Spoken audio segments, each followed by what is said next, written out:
Le succès n'est pas un ensemble de secrets complexes réservés à une élite. Parfois, les plus grandes leçons de la vie sont écrites en miniature, juste là, sous nos pieds. C'est fascinant, n'est-ce pas? Nous passons nos vies à chercher des réponses dans d'épais volumes de philosophie, à courir après des séminaires coûteux, à scruter le ciel pour y trouver une direction. Alors que la formule maîtresse de la réussite est incarnée chaque jour par des créatures si petites qu'on les remarque à peine. Je veux bien sûr parler des fourmis. Vous savez, la nature est une enseignante remarquable. Elle ne crie pas ses vérités, elle les démontre. Et s'il y a bien une créature qui a tout compris à la structure du succès, au leadership personnel et à la gestion du destin, c'est la fourmi. C'est une étude fascinante. J'appelle cela la philosophie des fourmis. Ne laissez pas leur taille vous tromper. La sagesse qu'elle renferme est absolument monumentale. Elle est si puissante qu'elle peut transformer votre économie personnelle, redéfinir la trajectoire de vos objectifs et donner une toute nouvelle dimension à votre vie quotidienne, si vous prenez simplement le temps de l'analyser et surtout de l'appliquer. Ces minuscules créatures fonctionnent selon un plan de vie universel qui repose sur 4 piliers fondamentaux. 4 règles simples, mais d'une efficacité redoutable, que chaque être humain devrait graver dans son esprit. Pensez-y un instant. Les fourmis n'ont pas de superviseur pour leur crier dessus, elles n'ont pas de manager pour vérifier leurs horaires, et pourtant elles accomplissent un travail phénoménal. Pourquoi? Parce qu'elles sont guidées par une philosophie interne. Une philosophie qui leur dicte comment réagir face aux obstacles, comment anticiper l'avenir, comment rester focalisé et comment donner le meilleur d'elles-mêmes en permanence. Lorsque vous observez une fourmi, vous observez la discipline à l'état pur. Et vous savez ce que je pense de la discipline. Elle est le pont entre les objectifs et les réalisations. La plupart des gens échouent non pas par manque de talent ou d'opportunité, mais par manque d'une philosophie claire pour guider leurs actions quotidiennes. Ils attendent que les conditions soient parfaites pour commencer à travailler, ils se laissent décourager par le premier nuage dans le ciel ou ils oublient de préparer l'hiver pendant que le soleil brille. Les fourmis ne commettent jamais ces erreurs. Elles ont un code de conduite invisible, mais inviolable. C'est pourquoi je vous invite aujourd'hui à faire une pause dans le tumulte de vos ambitions et de vos listes de tâches. Changez de perspective avec moi. Penchons-nous ensemble sur ce monde miniature, non pas pour regarder de haut ces petites créatures, mais pour élever notre propre niveau de conscience en étudiant leur plan de vie. Si vous êtes prêt à ouvrir votre esprit, à laisser de côté les théories compliquées pour revenir aux principes fondamentaux de la vie, alors ce voyage au cœur de la sagesse des fourmis pourrait bien être le point de départ de votre plus grande transformation. Regardons de plus près ce que ces incroyables bâtisseuses ont à nous enseigner. La première leçon que nous enseigne cette extraordinaire philosophie des fourmis est d'une simplicité désarmante, et pourtant, elle sépare les amateurs des véritables bâtisseurs de destin. Cette leçon tient en 4 mots. Les fourmis n'abandonnent jamais. C'est une observation fascinante. Faites le test la prochaine fois que vous croiserez une fourmi sur votre chemin. Mettez votre pied ou un petit obstacle directement en travers de sa route. Que fait-elle? Est-ce qu'elle s'arrête? Est-ce qu'elle s'assied par terre pour se plaindre de l'injustice du sort? Est-ce qu'elle commence à blâmer le gouvernement, la météo ou la taille de la chaussure qui lui barre le passage? Absolument pas. Elle ne reste jamais immobile à s'apitoyer sur son sort. Instantanément, sa philosophie interne s'active et elle cherche une autre issue. Si le chemin est bloqué devant elle, elle cherchera à grimper dessus. Si l'obstacle est trop haut, elle tentera de le contourner par la gauche ou par la droite. Si le terrain le permet, elle essaiera même de creuser en dessous. Bref, elle bouge. Elle cherche, elle essaie, elle s'adapte, mais elle ne renonce jamais. C'est une règle absolue dans son monde. Continuez à chercher une autre voie jusqu'à ce qu'elle trouve. Maintenant, transposons cela à notre propre vie. Comment réagissons-nous, vous et moi, face aux barrières qui se dressent inévitablement sur notre route? Quand l'économie traverse une zone de turbulence, quand les ventes chutent, quand un projet professionnel s'effondre ou qu'une relation personnelle traverse une crise profonde, quelle est notre première réaction? Malheureusement, Trop de gens choisissent de s'arrêter au pied du mur. Ils se laissent paralyser par la déception. Ils se tournent vers leur entourage et disent « J'ai essayé, mais c'était trop difficile. Les circonstances étaient contre moi. » Ils font de l'obstacle une excuse définitive pour abandonner leurs rêves. Mais laissez-moi vous poser cette question. Depuis quand un mur détermine-t-il la valeur de votre destination? Si votre objectif en vaut la peine, la présence d'une barrière ne devrait pas vous faire demi-tour. Elle devrait simplement éveiller votre créativité. L'application humaine de cette philosophie des fourmis, c'est de développer cette même mentalité implacable qui refuse le mot « impossible ». Si la porte principale est fermée, vous devez chercher la porte de derrière. Si la porte de derrière est verrouillée, vous passez par la fenêtre. Et si la fenêtre est condamnée, vous démontez le toit. Vous devez adopter cette attitude qui dit « Je continuerai à chercher, à frapper, à essayer et à travailler jusqu'à ce que je trouve le chemin de la réussite ». C'est ici que réside la véritable clé, et c'est une question de pure discipline. La discipline face à la déception. Vous savez, la déception n'est pas une surprise dans la vie. Elle fait partie du voyage. La pluie tombe sur les justes comme sur les injustes, et les obstacles se dressent sur le chemin des gagnants comme sur celui des perdants. La seule différence, c'est ce que vous faites de cette déception. La plupart des gens laissent la déception se transformer en découragement, puis le découragement se transforme en abandon. Les leaders, eux, utilisent la déception comme un signal d'alarme pour ajuster leur voile. L'obstacle n'est jamais la fin du voyage. C'est simplement une invitation pressante à modifier votre trajectoire. Mais attention, sans jamais modifier votre objectif. Ne baissez pas vos standards parce que le chemin est devenu abrupt. Si vous aviez l'intention de bâtir une indépendance financière, de transformer votre santé ou de construire une carrière exceptionnelle, pourquoi la moindre difficulté vous ferait-elle revoir vos ambitions à la baisse? Changez de méthode, apprenez de nouvelles compétences, lisez de nouveaux livres, demandez conseil à des mentors, levez-vous 1 heure plus tôt, mais gardez les yeux fixés sur le sommet. Regardez à nouveau cette petite fourmi. Elle a un esprit focalisé sur une seule chose, ramener cette nourriture au nid, accomplir sa mission. Elle n'a pas conscience de sa propre petitesse face à l'immensité du monde, elle a seulement conscience de son devoir. Quelle magnifique leçon de dignité et de persévérance. Si nous pouvions simplement emprunter 1/10 de cette ténacité, si nous pouvions aborder nos défis économiques avec cette certitude tranquille que chaque problème a une solution, notre vie changerait du tout au tout en l'espace de quelques mois. Ne laissez donc plus jamais une déception passagère voler votre avenir à long terme. La prochaine fois qu'un projet échoue, qu'un contrat vous échappe ou qu'un imprévu bouscule vos plans, souriez. Souriez parce que vous savez que c'est le moment de tester votre philosophie.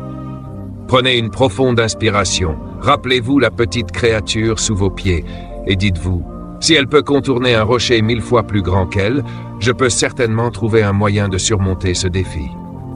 Soyez flexible dans vos plans, mais restez inflexible sur vos objectifs. Continuez à avancer, continuez à chercher, car la promesse de la vie est claire. Celui qui cherche finit toujours par trouver. La deuxième leçon de cette remarquable philosophie des fourmis est une leçon de pure sagesse stratégique, et elle tient en un principe fondamental. Les fourmis pensent à l'hiver durant tout l'été. C'est une perspective extraordinaire. Au milieu de l'abondance, alors que le soleil brille, que les journées sont longues, douces et que la nourriture abonde partout sur le sol, la fourmi ne se laisse pas bercer par l'illusion que ces conditions parfaites dureront toujours. Elle ne s'allonge pas sur une feuille pour bronzer en se disant que la vie est belle et qu'elle verra bien de quoi demain sera fait. Non, elle est bien trop intelligente pour cela. Au plus fort de l'été, elle s'active. Elle rassemble, elle transporte, elle stocke et elle prépare minutieusement son nid pour le froid qui viendra inévitablement. Elle sait, grâce à une sagesse ancestrale, que les saisons changent et que le soleil ne brillera pas éternellement. C'est ici que nous devons jeter un regard lucide et honnête sur notre propre comportement, nous les êtres humains, qui nous croyons si évolués. Combien de personnes font preuve d'une naïveté déconcertante face au cycle de la vie et de l'économie. Quand les affaires marchent bien, que l'argent rentre facilement, que la santé est au rendez-vous et que tout semble couler de source, la tendance naturelle de l'être humain est de se relâcher. On dépense tout ce qu'on gagne et parfois même un peu plus. On oublie de prendre soin de son corps parce qu'il fonctionne bien aujourd'hui. On néglige d'investir dans de nouvelles compétences parce que notre emploi actuel semble stable. C'est le piège de la complaisance estivale. Mais laissez-moi vous rappeler cette vérité immuable. Les hivers de la vie ne demandent pas votre permission pour arriver. Ils font partie du plan universel. L'économie traverse des récessions, les industries se transforment, les imprévus de santé surviennent et les marchés changent de direction. La question n'est pas de savoir si l'hiver viendra. La question est, serez-vous prêt lorsqu'il frappera à votre porte? La véritable application humaine de ce principe, c'est de comprendre que c'est durant les moments de facilité qu'il faut construire ses fondations, et non lorsque la crise frappe déjà. Si vous attendez que la tempête commence pour apprendre à réparer le toit de votre maison, il est déjà trop tard. Vous agirez dans la panique, et la panique n'a jamais été une bonne conseillère économique. C'est là mon conseil le plus précieux pour vous. Faites preuve de réalisme économique. Ne confondez jamais une saison de chance, une période de haute conjoncture ou un élan d'opportunité avec une sécurité éternelle. La maturité, c'est être capable de regarder l'abondance d'aujourd'hui avec gratitude, tout en ayant la discipline de mettre de côté une part de cette récolte pour les jours plus sombres. C'est la règle d'or de la gestion financière et personnelle. Utilisez vos étés pour sécuriser vos hivers. Pensez à vos finances. Lorsque vous touchez un bon salaire ou que votre entreprise décolle, c'est précisément le moment de vivre en dessous de vos moyens, d'épargner de manière agressive et d'investir judicieusement. Ce n'est pas le moment d'acheter une voiture plus grosse ou de multiplier les dépenses futiles simplement pour impressionner des gens que vous n'appréciez même pas.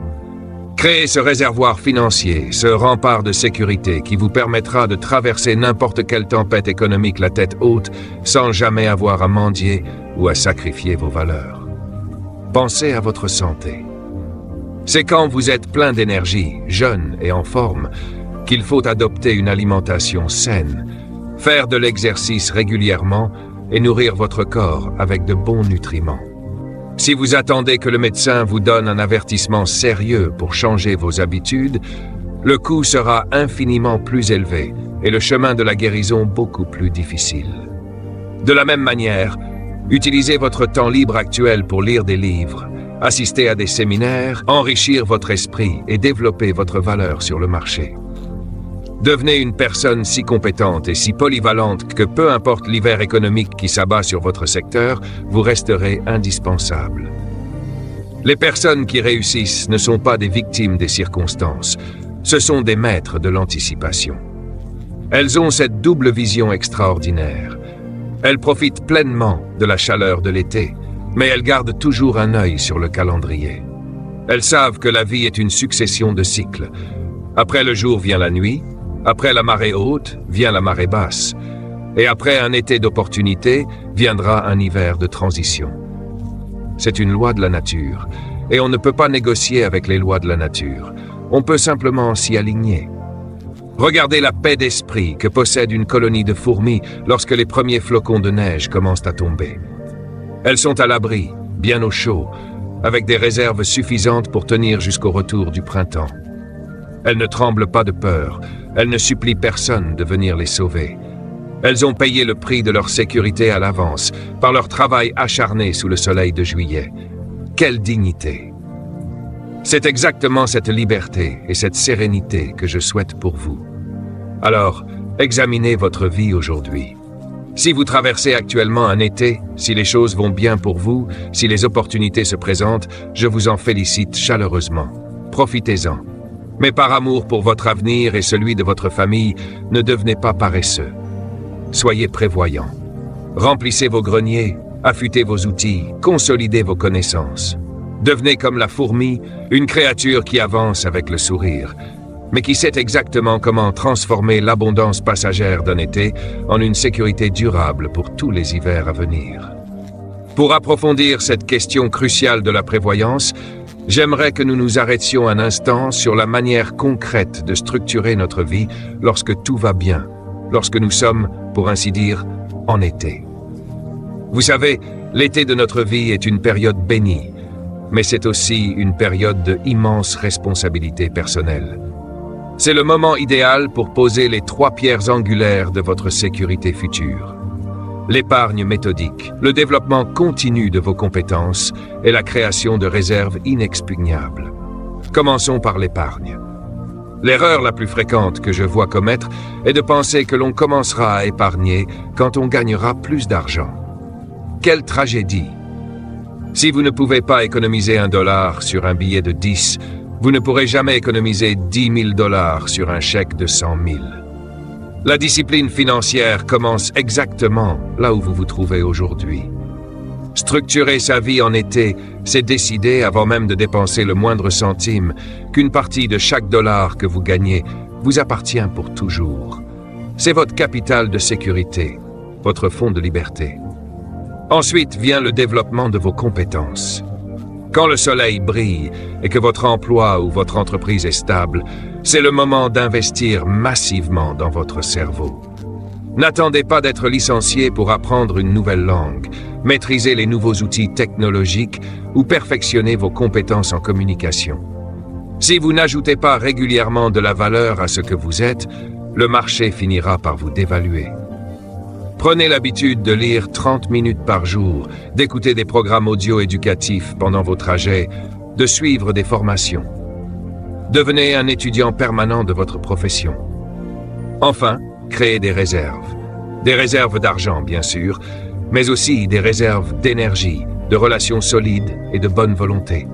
Ces réserves sont les amortisseurs qui vous empêcheront de vous écraser contre le mur lorsque la route deviendra chaoteuse. Malheureusement, la plupart des gens tombent dans un piège mortel, un piège feutré et confortable que j'appelle la procrastination estivale. C'est l'attitude de ceux qui vivent exclusivement au jour le jour, bercés par la douce et naïve illusion que l'hiver n'arrivera jamais. Ils se disent « Oh, pourquoi devrais-je m'inquiéter aujourd'hui? J'ai un bon salaire, ma santé est excellente, profitons de la vie. » Ils confondent le plaisir immédiat avec le bonheur durable. La procrastination est une maladie insidieuse. Elle ne vous attaque pas de front. Elle vous murmure simplement à l'oreille « Fais-le demain. Épargne le mois prochain. Prends soin de ta santé plus tard. » Mais le calendrier, lui, ne procrastine jamais. Les jours défilent, les feuilles tombent et un matin, vous vous réveillez et le gel a tout envahi. Vivre sans philosophie de prévoyance, c'est comme conduire une voiture sur l'autoroute en fermant les yeux et en espérant que la route restera droite éternellement. C'est de la folie pure. Le marché ne se soucie pas de vos bonnes intentions ou de vos excuses tardives. Il ne récompense que la préparation. Ceux qui passent leur été à remettre à plus tard les disciplines nécessaires se condamnent à passer leur hiver à payer le prix exorbitant du regret. C'est ici que le contraste devient absolument saisissant entre les deux philosophies de vie. Rappelez-vous la célèbre fable que nous avons tous apprise dans notre enfance. L'histoire de la cigale et de la fourmi. C'est bien plus qu'une simple histoire pour enfants, c'est une description chirurgicale de la nature humaine et de l'économie. D'un côté, vous avez la cigale. Elle a passé tout son été à chanter, à s'amuser, à dépenser son temps et son énergie sans penser au lendemain. Elle a vécu dans l'instant présent absolu, rejetant toute forme de discipline ou de sacrifice. Et puis, la bise est venue. Le froid s'est installé. Et quel est le tableau? C'est le chaos le plus total. La cigale se retrouve démunie, affamée, grelottante, obligée de courir chez sa voisine pour mendier quelques grains pour subsister. Elle est à la merci des autres, dépendante de la charité, habitée par une angoisse terrible et destructrice. Le chaos extérieur a engendré un chaos intérieur. C'est la dure réalité de tous ceux qui refusent de regarder l'avenir en face. Et de l'autre côté, regardez la fourmi. Quelle différence magistrale! Lorsque l'hiver arrive et que le blizzard hurle dehors, la fourmi ne connaît pas la panique. Elle ferme la porte de sa maison et s'installe confortablement. Chez elle, tout est calme, tout est ordonné. Elle dispose de réserves abondantes pour nourrir sa famille. Elle est au chaud, protégée du froid. Sa tranquillité d'esprit n'est pas le fruit du hasard ou de la chance. C'est le résultat direct des choix conscients et des efforts disciplinés qu'elle a fournis des mois auparavant. Elle peut regarder la tempête par la fenêtre avec un sourire serein, car elle sait qu'elle a triomphé de l'hiver bien avant qu'il ne commence. C'est ce contraste-là que je veux que vous gardiez à l'esprit. Laquelle de ces deux réalités voulez-vous vivre lorsque les temps deviendront difficiles? Voulez-vous être la cigale, stressée, dépendante et paniquée au moindre changement économique? Ou voulez-vous être la fourmi, debout, confiante, sereine et capable de protéger non seulement votre propre vie, mais aussi d'aider ceux qui vous entourent? Le choix vous appartient, et ce choix se fait aujourd'hui, au moment précis où vous décidez de ce que vous allez faire de votre temps, de votre argent et de vos opportunités actuelles. Ne soyez pas naïfs, soyez sages, soyez prévoyants. Devenez les architectes de votre propre sécurité. La troisième leçon de cette monumentale philosophie des fourmis prend le contre-pied exact de la précédente, et elle est tout aussi vitale pour notre survie et notre réussite. Elle tient en cette formule. Les fourmis pensent à l'été durant tout l'hiver. C'est un principe d'optimisme actif absolument remarquable. Pensez-y un instant. Pendant les jours les plus sombres, les plus froids et les plus confinés de l'année, alors que la terre est gelée et que le blizzard hurle au dehors, la fourmi ne se laisse pas envahir par le désespoir ou la dépression. Elle ne s'assoit pas dans un coin de sa galerie souterraine en se lamentant, en croyant que le monde va s'effondrer et que la noirceur a gagné pour toujours. Non. Sa philosophie interne lui murmure constamment un message d'espoir très clair. Cela ne va pas durer. Le gel finira par fondre, la terre va se réchauffer et les beaux jours reviendront bientôt. Même au plus profond de la nuit hivernale, elle garde en elle la certitude absolue de la lumière de l'été. C'est une leçon magistrale de résilience mentale pour chacun d'entre nous. Comment réagissons-nous, vous et moi, lorsque nous traversons notre propre hiver personnel? Que cet hiver prenne la forme d'une récession économique brutale, d'un deuil douloureux, d'un divorce ou d'un échec professionnel cuisant qui balaie des années d'efforts. La tendance humaine est de croire, sous le coup de l'émotion, que la souffrance actuelle est éternelle. On se laisse submerger par le découragement, on baisse les bras, on s'enferme dans la négativité et on commence à voir le monde à travers un prisme de désolation. Mais c'est précisément là qu'il faut appliquer la sagesse de la fourmi. C'est quand tout semble gelé autour de vous qu'il devient impératif de nourrir votre esprit de perspectives positives.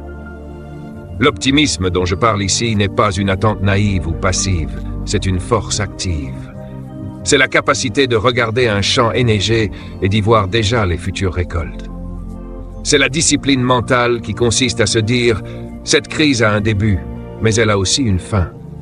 Mon entreprise traverse une tempête, mais j'ai les compétences pour reconstruire.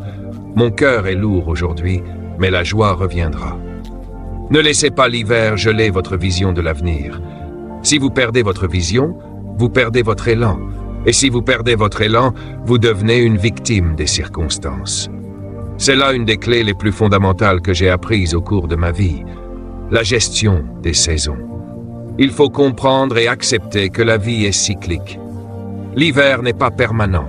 Il n'a jamais été permanent dans toute l'histoire de notre planète, et il ne le sera pas non plus dans votre vie.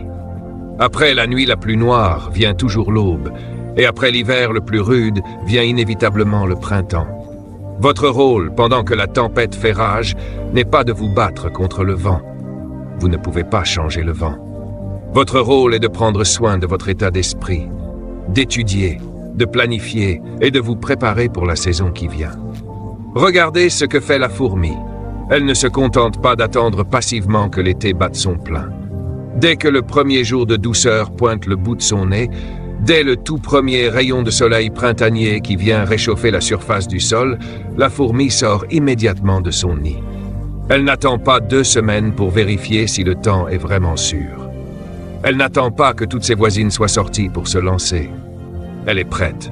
Ses muscles sont affûtés, ses plans sont faits, et elle se rue dehors pour se remettre au travail. Nous devons développer exactement cette même réactivité. Nous devons être prêts à agir dès les premiers signes de renouveau. Si l'économie commence à se redresser, Vous ne devez pas être en train de vous réveiller de votre léthargie. Vous devez déjà être sur le terrain, vos outils à la main, prêts à saisir les premières opportunités. Si une nouvelle porte s'ouvre après une longue période de stagnation, vous devez la franchir sans hésiter, fort de tout ce que vous avez appris et médité pendant votre isolement. L'hiver est la saison de la préparation interne. Le printemps est la saison de l'action massive. Si vous passez votre printemps à vous plaindre de l'hiver qui vient de s'achever, vous manquerez la fenêtre de tir pour semer et vous vous condamnez à un automne de famine. Nourrissez donc votre esprit de bonnes choses pendant les temps difficiles. Lisez les livres qui élèvent votre âme. Entourez-vous de personnes qui parlent de solutions plutôt que de problèmes. Et rappelez-vous vos victoires passées. Utilisez le temps mort de l'hiver pour peaufiner votre stratégie, pour apprendre les compétences que vous n'aviez pas le temps de maîtriser en plein été et pour fortifier vos alliances. C'est une merveilleuse façon de vivre. Cela vous donne une stabilité émotionnelle que le monde extérieur ne peut pas ébranler. Quand les gens autour de vous paniquent et crient que tout est fini, vous pouvez les regarder avec compassion et douceur, en sachant au fond de vous que ce n'est qu'une transition. Vous devenez un phare de sérénité et d'espoir pour votre famille, vos employés et votre communauté. La prochaine fois que vous traverserez une période de froid intense dans vos affaires ou dans votre vie personnelle, ne maudissez pas la saison. Acceptez-la comme une étape nécessaire du processus de croissance. Souvenez-vous de la petite fourmi, bien au sec sous la terre, les yeux fixés sur l'horizon de l'été à venir. Souriez au futur, car la promesse est éternelle. Pour celui qui garde la foi et se prépare dans l'ombre, le soleil brillera de plus belle, et la récolte sera d'autant plus savoureuse qu'elle aura été attendue avec courage. La quatrième et dernière leçon de cette extraordinaire philosophie des fourmis est sans doute celle qui bouscule le plus notre confort, mais c'est aussi celle qui détient le secret d'une vie vécue à son plus haut niveau de réalisation. Cette leçon prend la forme d'une question toute simple, mais d'une profondeur infinie. Combien une fourmi amasse-t-elle durant l'été? Si vous posez cette question à un enfant, ou si vous observez attentivement la nature, la réponse s'impose d'elle-même, limpide et percutante. Tout ce qu'elle peut. C'est le principe de l'effort maximum. Une fourmi ne s'arrête jamais au milieu de sa course ou à la moitié de ses capacités en s'asseyant sur un brin d'herbe pour se dire « Eh bien, j'ai ramené 10 morceaux de sucre aujourd'hui, c'est bien assez pour moi. Je vais m'arrêter là et laisser le reste aux autres. » Elle ne connaît pas le concept des 35 heures ou de la retraite anticipée. Tant qu'elle a de l'énergie, tant que le soleil brille et que de la nourriture est disponible, elle donne son plein potentiel, sans retenue, sans calcul égoïste, sans réserve. Elle va jusqu'au bout de ses forces pour accomplir tout ce qu'elle est capable d'accomplir. Maintenant, faisons une pause et portons un regard honnête sur notre propre réalité humaine. Quel contraste saisissant et parfois même un peu douloureux pour notre ego. L'application humaine de cette leçon est un appel vibrant à la lutte contre la médiocrité et l'autosatisfaction. Combien de fois, dans notre carrière, dans nos affaires ou dans nos relations, nous contentons-nous du strict minimum nécessaire pour passer entre les mailles du filet? Nous faisons juste assez d'efforts pour ne pas être licenciés, juste assez de ventes pour payer les factures à la fin du mois, juste assez d'investissement personnel pour maintenir les apparences. Pourquoi faisons-nous cela alors que notre potentiel est, par nature, pratiquement illimité? La vérité, c'est que l'être humain est la seule créature sur cette planète à qui Dieu a donné la liberté de choisir d'être moins que ce qu'elle peut être. Un alligator ne peut pas choisir d'être autre chose qu'un alligator. Un chêne géant ne grandit pas à moitié en se disant « Oh, je pense que 20 mètres de haut, c'est suffisant pour moi, je vais m'arrêter là. » Non, le chêne pousse aussi profondément qu'il le peut dans le sol et s'élève aussi haut qu'il le peut vers le ciel. Il exprime la totalité de son potentiel biologique. Seul l'être humain possède le triste privilège de pouvoir restreindre sa propre croissance par pure paresse ou par manque d'ambition. C'est ici que réside ma clé fondamentale pour vous, et c'est une question d'auto-évaluation profonde. Le véritable succès ne se mesure pas par rapport aux réalisations des autres, mais par rapport à votre propre potentiel. La question que vous devez vous poser chaque soir en regardant votre reflet dans le miroir n'est pas « ai-je fait plus que mon voisin ?», mais plutôt « suis-je en train de devenir tout ce que je suis capable de devenir ?» Êtes-vous en train d'honorer les talents, l'intelligence et la force qui sommeillent en vous, ou êtes-vous en train de gaspiller la force de votre propre saison d'abondance par simple confort? Vous savez, le plus grand danger dans la vie n'est pas l'échec cuisant. Le plus grand danger, c'est le confort tiède. C'est de s'installer dans une routine où l'on gagne assez d'argent pour être à l'aise, mais où l'on cesse de grandir, de lire, d'apprendre et de se dépasser. C'est ce que j'appelle le piège de l'autosatisfaction. Quand vous tombez dans ce piège, vous commencez à négocier avec vos disciplines quotidiennes. Vous commencez à vous trouver des excuses. Et c'est ainsi qu'une vie qui aurait pu être un chef-d'œuvre de contribution et de réussite devient une simple existence ordinaire. Ne faites pas cette erreur. Si vous êtes en plein été, si vous avez de l'énergie, des opportunités devant vous et les facultés pour agir, alors vous avez la responsabilité morale de tout donner. Amassez tout ce que vous pouvez. Créez toutes les entreprises que vous pouvez. Écrivez tous les livres que vous pouvez. Aidez toutes les personnes que vous pouvez, gagnez tout l'argent que vous pouvez de manière éthique et développez votre esprit au maximum de ses capacités. Non pas par cupidité ou par orgueil, mais par respect pour le cadeau extraordinaire qu'est la vie. Imaginez la fierté et la paix d'esprit qui découlent du fait de savoir que vous avez donné votre maximum. Il n'y a pas de sentiment plus gratifiant sur cette terre que de s'endormir le soir en sachant qu'on a vidé ses poches, qu'on a partagé ses meilleures idées, qu'on a fait ses appels, qu'on a écrit ses pages et qu'on a fait preuve d'une discipline de fer. C'est cela, vivre intensément. C'est cela, imiter la sagesse de la fourmi. Alors je vous encourage, avec toute l'amitié et la chaleur dont je suis capable, à élever vos standards dès aujourd'hui. Ne vous contentez plus jamais d'une vie moyenne si vous avez la capacité de bâtir une vie exceptionnelle. Secouez la poussière de la complaisance. Regardez vos objectifs et demandez-vous quel est le maximum que je puisse accomplir dans ce domaine. Et ensuite, mettez-vous au travail avec une intensité joyeuse et renouvelée. Faites de chaque journée un monument à la gloire de votre potentiel.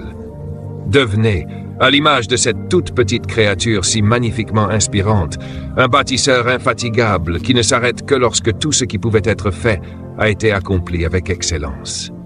La 5e leçon que nous offre cette incroyable philosophie des fourmis nous amène au cœur même de la réussite durable, et elle repose sur un secret que les plus grands leaders de ce monde ont mis des siècles à conceptualiser, la puissance du collectif et de l'organisation. C'est un spectacle absolument fascinant à observer. Lorsque vous regardez une colonie de fourmis en action, vous n'observez pas une série d'individus isolés, travaillant chacun dans leur coin pour leur propre intérêt. Non, vous observez un travail d'équipe invisible, une symphonie d'efforts parfaitement coordonnés où chaque geste individuel, aussi infime soit-il, vient fortifier et cimenter la structure tout entière. Et voici ce qui est le plus extraordinaire, le point qui devrait tous nous faire réfléchir profondément. Elles accomplissent ce miracle sans aucun leader visible. Il n'y a pas de contremaître avec un sifflet pour vérifier les horaires sous le soleil, pas de manager stressé pour leur crier dessus, pas de département des ressources humaines pour distribuer des blâmes ou des bonus. Pourtant, l'organisation est d'une fluidité absolue. Pourquoi? Parce que chaque fourmi est habitée par une autodiscipline totale. Elle sait exactement ce qu'elle a à faire. Elle sait que sa communauté compte sur elle et elle s'exécute avec une intégrité sans faille. Transposons maintenant cette vérité monumentale dans notre propre univers, l'univers humain. L'application directe de cette leçon comporte 2 volets vitaux pour votre avenir. Le premier, c'est l'importance capitale de s'entourer des bonnes personnes. Vous savez, j'ai souvent répété cette phrase au cours de mes séminaires. Vous êtes la moyenne des 5 personnes avec qui vous passez le plus de temps. Si vous vous associez avec des cigales qui passent leur vie à chanter, à gaspiller leur temps et à blâmer les circonstances, vous finirez inévitablement par chanter leurs chansons de la défaite. Mais si vous vous entourez de fourmis, de personnes disciplinées, ambitieuses, prévoyantes, axées sur les solutions et le travail d'équipe, leur éthique de vie va par osmose élever la vôtre. Le succès aime la compagnie de la discipline. Le second volet, c'est la culture d'une autodiscipline qui n'a pas besoin de surveillance extérieure pour produire de la valeur. C'est la véritable marque de la maturité et du leadership personnel. Posez-vous cette question en toute honnêteté. Comment travaillez-vous lorsque personne ne vous regarde? Faites-vous preuve de la même rigueur, de la même éthique et de la même intensité quand votre patron a le dos tourné ou quand vous êtes le seul maître à bord de votre propre entreprise? Si vous avez besoin d'une autorité externe, d'une menace de licenciement ou d'une promesse de récompense immédiate pour donner le meilleur de vous-même, vous êtes encore un esclave des circonstances. Le véritable professionnel, le bâtisseur de destin, s'impose à lui-même des exigences bien plus élevées que ce que n'importe quel patron oserait lui demander. Sa motivation est interne, son standard est l'excellence, et sa récompense est la fierté du travail bien fait. Nous devons intégrer le fait que, dans l'économie moderne, comme dans la nature, le succès est un sport d'équipe. C'est ce que j'appelle la philosophie du réseau. L'illusion du self-made man, qui réussit totalement seul dans son coin, est un mythe dangereux. Nous avons tous besoin des compétences, de l'énergie et du soutien des autres pour accomplir de grandes choses. Mais voici la contrepartie, la loi de la réciprocité. Votre contribution au tout détermine la solidité de votre propre structure. Vous ne pouvez pas indéfiniment extraire de la valeur d'un réseau, d'une entreprise ou d'une famille sans y injecter votre propre valeur avec générosité. Plus vous fortifiez la colonie par votre travail, votre attitude positive, vos idées et votre fiabilité, plus la colonie devient un rempart capable de vous protéger en retour lorsque les temps deviennent difficiles. Regardez comment une simple fourmi, incapable à elle seule de déplacer un lourd obstacle, y parvient en envoyant un signal à ses semblables. En quelques minutes, elles se rassemblent par dizaines, unissent leurs forces physiques et déplacent des montagnes par rapport à leur taille. C'est une démonstration brute de synergie. La synergie, c'est lorsque le tout est infiniment supérieur à la somme des parties. Lorsque des êtres humains s'unissent autour d'une vision claire, qu'ils mettent de côté leur ego pour servir un objectif commun et qu'ils fonctionnent avec le niveau d'autodiscipline d'une fourmi, il n'y a absolument aucun projet, aucune entreprise ni aucun rêve qui puisse leur résister. Je vous encourage donc aujourd'hui à examiner vos associations et votre niveau d'engagement envers votre colonie, qu'il s'agisse de votre équipe professionnelle, de votre entreprise ou de votre cellule familiale. Devenez un pilier sur lequel les autres peuvent s'appuyer en toute confiance. Soyez celui ou celle qui apporte des solutions, qui transporte sa part de fardeau sans jamais gémir, et qui inspire les autres par le simple exemple de sa discipline quotidienne. N'attendez pas qu'un manager vienne vous dire de lire ce livre, d'affûter vos compétences ou de passer cet appel crucial. Prenez les devants. Soyez votre propre superviseur.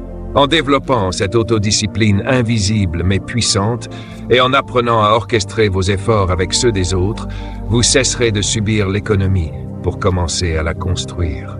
Vous accéderez à cette puissance collective qui transforme les efforts isolés en empires durables. Et vous découvrirez, à votre tour, la joie profonde de bâtir un chef-d'œuvre de réussite au milieu d'une communauté de gagnants. Nous y voilà. Nous avons voyagé ensemble au cœur de ce monde miniature et nous avons mis au jour une sagesse qui a traversé les âges. C'est impressionnant de voir comment des principes si monumentaux peuvent tenir dans une créature si petite, n'est-ce pas? Tout ce que nous venons de voir, toute cette philosophie qui peut transformer votre vie, vos finances et votre destin, se résume finalement à un défi très simple, mais d'une exigence absolue. Le défi des 4 règles. Laissez-moi vous les rappeler une dernière fois pour qu'elles s'impriment profondément dans votre esprit. Premièrement, n'abandonnez jamais. Face aux obstacles, face aux murs que l'économie ou la vie dresseront sur votre chemin, ne restez pas immobile à vous plaindre. Soyez comme la fourmi, grimpez, contournez, creusez, mais avancez. Trouvez une autre voie jusqu'à ce que vous trouviez la réussite. Deuxièmement, anticipez. Ne soyez pas naïf au point de croire que le soleil de l'été brillera éternellement. Utilisez vos moments de facilité, de santé et d'abondance pour bâtir vos fondations, épargner, acquérir de nouvelles compétences et remplir vos greniers. Sécurisez vos hivers pendant que vous êtes en été. Troisièmement, restez optimiste. Quand l'hiver s'installe, quand tout semble gelé et que les temps sont durs, ne perdez pas votre vision. Rappelez-vous constamment que les saisons changent, que le gel finira par fondre et que les beaux jours reviennent bientôt. Soyez prêts à bondir dehors dès les premiers signes de renouveau. Et quatrièmement, donnez tout votre potentiel. Ne négociez pas avec vos capacités. Ne vous contentez pas du strict minimum par pure autosatisfaction ou par paresse. Amassez tout ce que vous pouvez. Apprenez tout ce que vous pouvez. Devenez tout ce que vous êtes capable de devenir. Mon défi pour vous aujourd'hui, mon ami, est un appel à l'action directe et chaleureux. Je vous invite à ne pas simplement admirer la nature, à ne pas regarder ce script comme une jolie métaphore ou une histoire divertissante. La nature ne nous demande pas de l'applaudir. Elle nous invite à copier ses lois immuables. Le succès n'est pas un coup de chance. Ce n'est pas un coup de dé mystique. Le succès est une formule mathématique simple, une suite de causes et d'effets, accessible à quiconque accepte d'adopter jour après jour la discipline de la fourmi. Il est si facile de blâmer le vent. Il est si facile de pointer du doigt le gouvernement, les taxes, le marché ou votre passé. Mais laissez-moi vous dire ceci. Vous ne pouvez pas changer les saisons, vous ne pouvez pas changer le vent. La seule chose que vous pouvez changer, c'est vous-même. C'est la seule variable sur laquelle vous avez un contrôle absolu. Si vous voulez que votre vie change, vous devez changer votre philosophie. Si vous voulez que votre économie s'améliore, vous devez améliorer votre valeur sur le marché. Alors, ne passez pas le reste de votre vie à attendre que le monde devienne plus clément ou que les obstacles disparaissent comme par magie. Prenez vos responsabilités dès aujourd'hui. Regardez sous vos pieds, rappelez-vous la leçon de ces incroyables petites bâtisseuses et engagez-vous envers vous-même à appliquer ces 4 piliers avec une rigueur inflexible et un sourire aux lèvres. Je vous laisse avec cette vérité qui a transformé ma propre existence et que j'ai partagée sur toutes les scènes du monde. Ne souhaitez pas que les choses soient plus faciles. Souhaitez d'être meilleur. Ne souhaitez pas moins de problèmes. Souhaitez plus de sagesse. Ne souhaitez pas moins de défis. Souhaitez plus de discipline. Allez chercher tout ce que la vie a de meilleur à vous offrir. Devenez le leader de votre propre destin.